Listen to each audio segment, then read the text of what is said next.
Biggest question most people ask is like, how do syndications and funds make their money? Right. And we're talking about being a syndication, like in a syndication, whether you're syndicating a real estate deal, you're a syndicator, or you're a private equity real estate guy like me, where you have a fund and you raise money to be able to buy deals or invest money in these deals with your partners, and you send them money every month. So there's fees, guys. Look, wake up. There's fees in everything. So a lot of people are like, oh, they're overcharged for fees. They're feeding people to death. They're taking advantage of the little guy. They're not. You're investing in a deal and there's fees associated with that. So I'm going to go through my fees, where Bell Capital stands. Like, how does Bell Capital make money as a fund, as a syndicator, all of that stuff. And I'm going to explain them to you. And if you want to see them, like the benefit of being in a fund or a syndication is disclosure.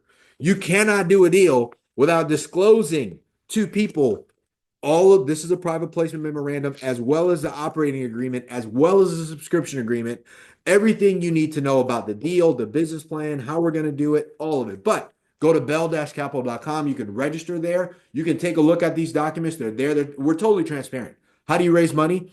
Full transparency. Tell everybody what you're doing and then let them decide whether they should do it or not. But today, fees.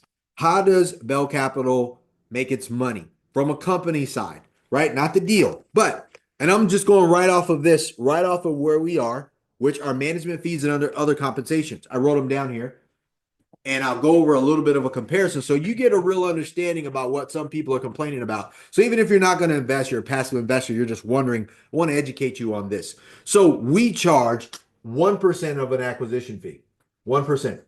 So let's say we buy a deal for $80 million. We take a acquisition fee for putting the deal together, finding the deal, driving the deal, doing all the work, managing all the people, negotiating all the fees, negotiating the interest, negotiating the debt. We charge 1% for that. So on an $80 million deal, yes, we will get $800,000 at closing. Now, I take a portion of any acquisition fee I get and I roll it back into my deal. So let's just use that example. On a $80 million deal, and we get a 1% acquisition fee of $800,000, I'm gonna probably take 300 grand and I'm gonna roll it back into the deal as an investor. So that way I'm aligned with my investors if I haven't put my own money in. Now, bear in mind, I started the company.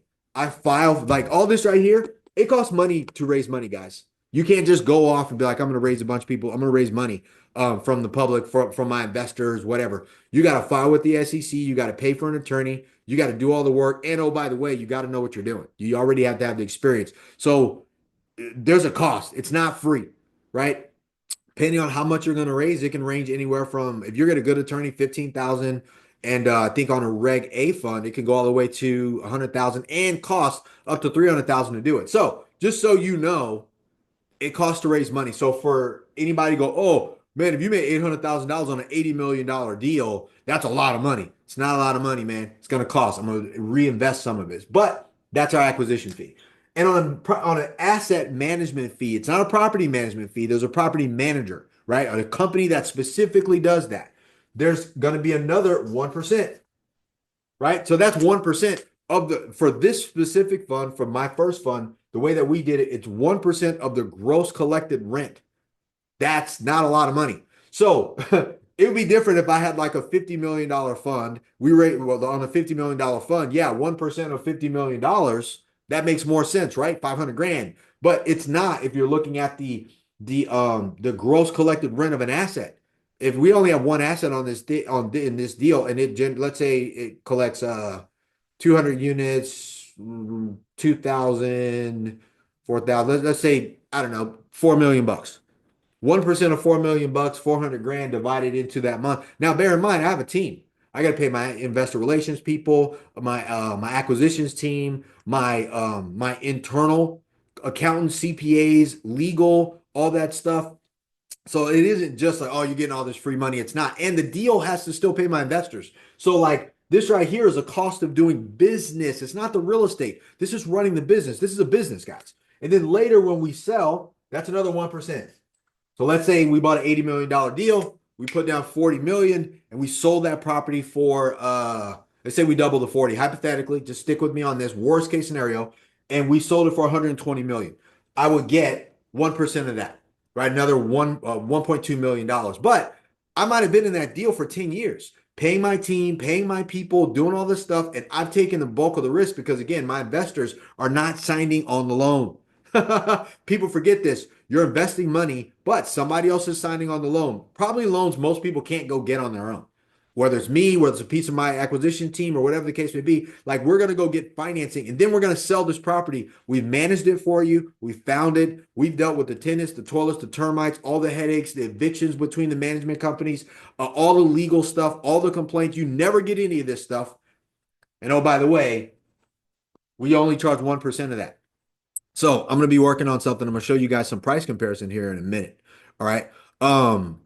And here's the deal. Let's say we don't sell. Because, my biggest thing here is I've done this in other deals. We've actually bought a property. We've raised the income or the value of that property. Then we turned around and we refinanced the property. At the refinance, the loan amount in this fund, the way that we structured is 1%. Okay. So we did we have a 1% fee, and that's here. If you guys go to the private placement, it says it right here, 1%. So fee paid out at the time of refinance. Now, this is a compensation to the manager for its effort in securing the refinance loan on the property. So let's say we've been in a deal for 7 years and I've raised the rent. Now, my goal, if I were to do that, is to refinance and give you all of your initial investment back. I'm signing on the loan. So now you have no more money in the deal. I keep you in the deal. And in exchange for doing that, I charge a 1% refinance. Now, if we were to do something like that, bear in mind, I'm taking on more debt for no return of that because I'm going to still be in the deal. Let's say I refinance the property, pay you guys back. My new debt is for another 5 years on that loan. Now I'm on the hook for full-blown debt for 5 more years, and I'm giving you all your money back, and I'm sending you cash flow every month. So for me to get 1% of the actual loan amount taken out for compensation for doing that, that's not a small thing to do. Right. So I know other people are like, oh, man, I don't think that's fair. Then go do this yourself. This is not a free ride. There's a lot of work that goes into finding these deals, putting a team together, making sure it gets done, making sure the debt gets paid on time, insurance, what else? The taxes are if we're going to do a deal, maybe dispute the tax. All these other things need to happen for everybody, all the investors to be done. So for a lot of people that take a look at syndicators and fund managers and they complain about fees and they're charging these fees and why do we have to do that and blah, blah, blah, blah, blah. Dude, there's a cost to doing this business. And I'll be honest with you, this is nothing. I'm giving you examples of like an $80 million deal with a refinance and a resell at a higher price. Some of these deals, man, they're big deals, but a lot of people do small deals. I know dudes that only do deals for like $5 million. They might get, 50 grand. They might get 50 grand at closing, but they're going to be stuck doing a bunch of work in that deal for like 5 years in hopes to cash out or 3 years or whatever. That's not a lot of money. And they got to run the team. But we're doing this because we're like, hey, this allows more people to get access to these deals. But as a business, from being a fund manager or syndicator, these are just transparency for fun for these deals. And again, like I said, it's here. It's in Minds. You can go there. You can just go there and look. Manager fees and other compensations. Expense reimbursement. This is a one-time startup and incidental thereafter. If I started the fund, usually what will happen is I get my initial investment back for starting the fund, the paperwork, the legal expenses, and all that stuff. So I charge for that, right? So I get that back. The acquisition fee I told you about. It's a one-time fee per property. This is compensated to the manager for its efforts in organizing the company, conducting due diligence on the property, and making this investment opportunity available to investors. It's all right here. The problem is people look at it from the outside and go, oh, they're making a ton of money off fees. These are compensations backwards for doing that. Asset management fee monthly. Compensation to the manager or its affiliates for their effort in managing the properties. This is not property management. This is asset management. This is us managing the management company, making sure that they hit their management targets, increasing, handling the things that they got to do. All right. A refinance fee. This is paid out at the time of refinance. Compensation to the manager for its efforts in securing a refinance loan on the property.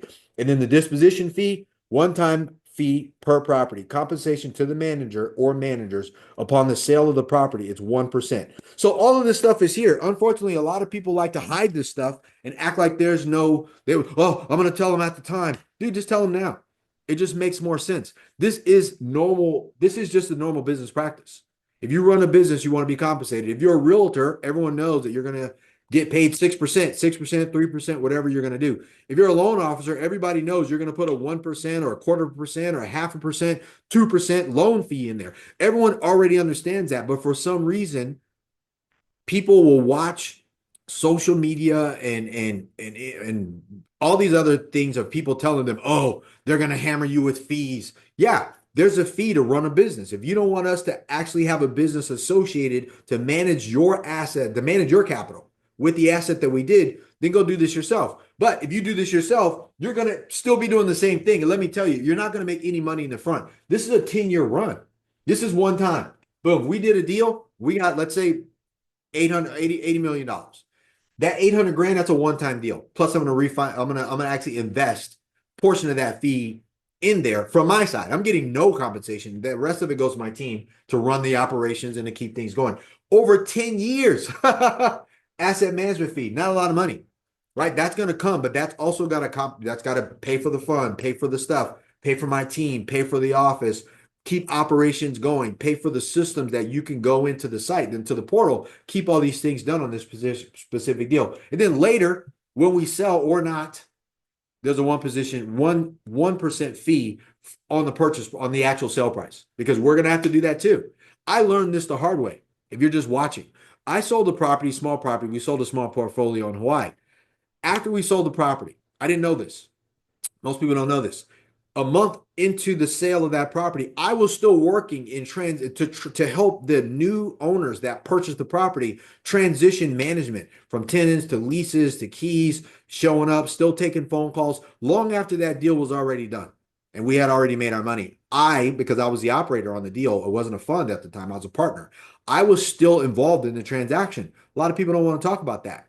I still have the tenants from that property that we sold because they knew me, right? Because I was managing the management company, I was overseeing it, still reach out to me and talk to me. So if you think that you aren't going to, like, the person that is involved doing the work is getting compensated on the business operations, not the investment side, that still happens, period. That is a cost of doing this business. Don't cry for me. We made a lot of money on the deal. But what I'm saying is there's still work to be involved. So all you people out there that are like, oh yeah, I don't want to pay these fees, don't pay them. Go do your own stuff. But what I'm saying is if you're going to invest in a fund or a syndication, there are fees. So do not cry later when you're like, oh, I didn't know about these fees. I'd like to help more people and just be transparent. Boom. It's right there. You want to know where the money's going? Here's where it's going. You want to know where our fees are? Boom. Let's go over it now. Are you an accredited investor with $300,000 or more liquid in the bank? I want you to come and partner with me.